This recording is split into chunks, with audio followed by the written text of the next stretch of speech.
So, good morning mga katupa, madilim. And currently nasa Nueva Ecija kami. Sensya na madilim. Ito, Nueva Ecija. So, punta kami Minalungaw. Ayan. Gagawin ito Minalungaw. Ito, masikat na yung araw. Time check. Mag-alas 6 na. Ayan. Naman tayo harap. Maliwanag ba dito? Madilim talaga siya.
Ano pa si Ben pagiging opposite ko, nakatakip lang naman ano?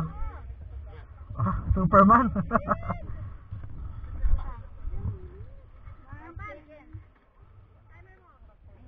Okay na. Ano? Ready na? Ready na?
Kampas, sino pala? Doon! Hello! Kat kami ngayon sa Hanging Bridge. Ayan. So, pagod ang init. We are now in Hanging Bridge. Siyempre, ba't iba yan? Iba ito, gawa ng DMCA ito eh. Gawin nyo, gawin ko. Iba ito, gawa ano ito eh. Gawang Pilip. Ay! Ay! Ayun po mga ka-dupes. Ganda, we are now in Minalungaw. Ayan. Bibibigay ito. Ngayon po, kung pupunta kayo, may entrance fee na 200 pesos. Okay, ulit. Dugi 200. Welcome to my guys. Welcome to my guys. Okay, yan. Ano? Ayan. Uy! Doging ino ng tubig dun sa buwaw. May kontrata pa. Hanggang March 16 pa tayo. Ang lino oh. Oh my God. Ay! My God! Wow. Po, may floating ano po cottage sila. Magkano kaya? Tatanungin natin mamaya. Puta na nag-cellphone mo, no? Nag-cellphone mo. Mga katups.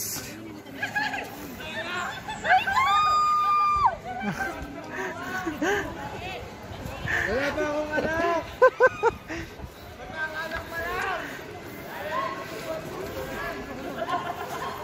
Ganda dito mga katupa oh. So, mga katupa, ayan. So simulan na kami swimming.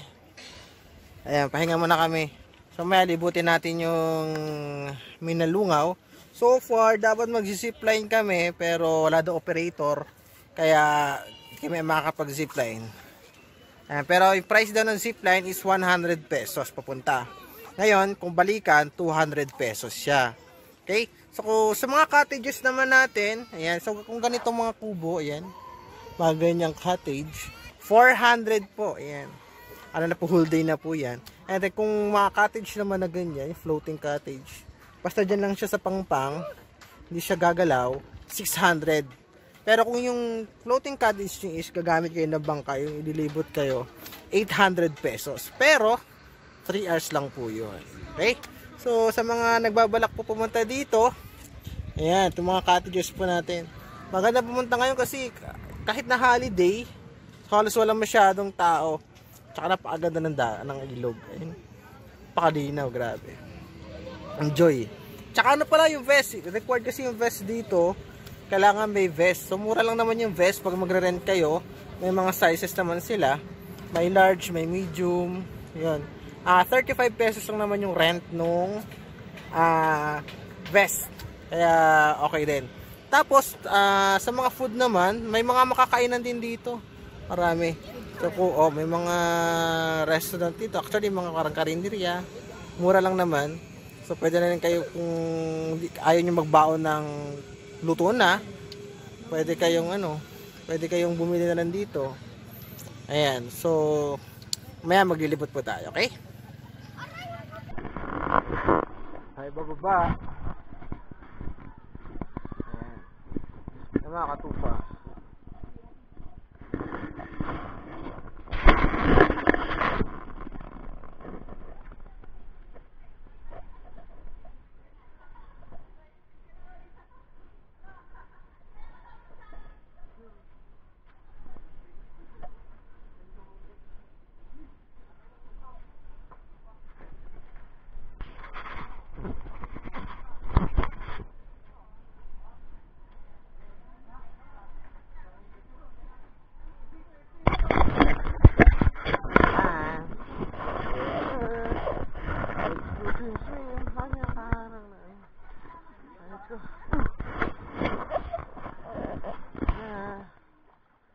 Dadaan.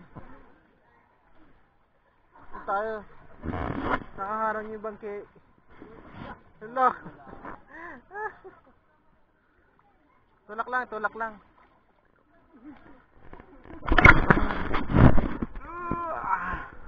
Hello. Nakakweba na tayo.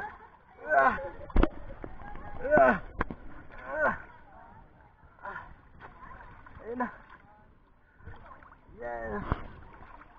Ayun na. Hello mga katups. Ayan. Ayun na. Ang ganda dito oh.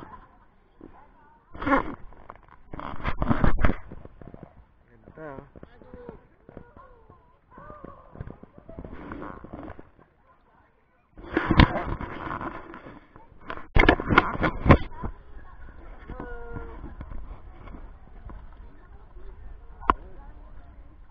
Ayos dito mga katu. Tupa ko, makikita lang po talaga natin yung creation dito. Napakaka-amaze. Paano form yung ganyan mga rock formation. Tikit-tikit to, grabe. Huh?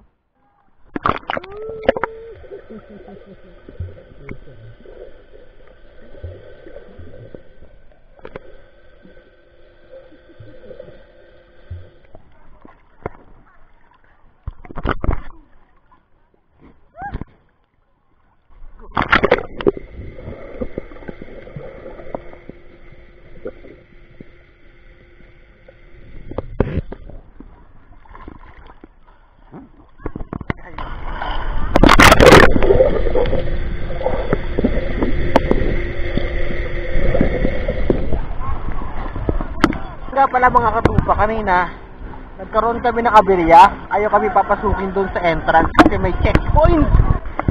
Pero ang sabi, nag-notice daw yung City Hall na bawal na magpapasok. Tingnan nyo kung anong araw This day din, pero 5 AM. No? Grabe. Kaya nagulat din yung mga taga dito na bakit ganun nga nangyari. Kasi kahapon lang, open naman daw talaga to. Nagulat din yung mga taga dito, bakit wala nga daw pumapasok motorista. Sinek nga dun sa may entrance. Walang pinapapasok, ang dami namin nung nakatabak mga riders. Dahil ang haba ng pila.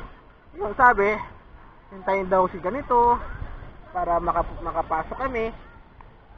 Hanggat sa 3 oras na yata kami naghintay doon. Sobrang init. Meron namang Good Samaritan na nagsabi, ikot na lang daw kami. Sarmiento ba yun? Basta parang trail yung dinaanan namin. Pero okay naman yung daan din. Pero medyo lalayo ka lang ng onte. Pero worth it naman kasi nakarating kami dito Doon walang checkpoint.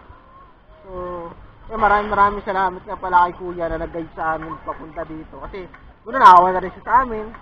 Kasi ang dami din namin talaga Iba't ibang mga riders group na yung nakaipon dun Talaga kami papasukin. Kaya napapasalamat kami dun sa guide namin na talagang sinamahan niya kami dito. So dalawa kasi yung entrance mga katupa. Doon, dito. Diyan kami galing.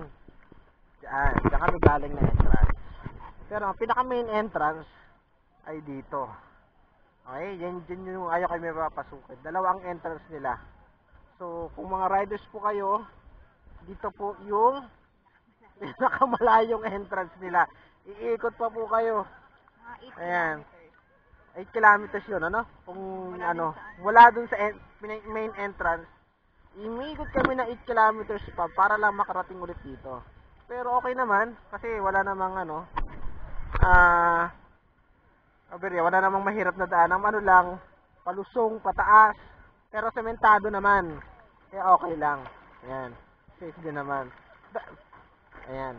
Tapos nagka-problema pa ulit kami. Ayan.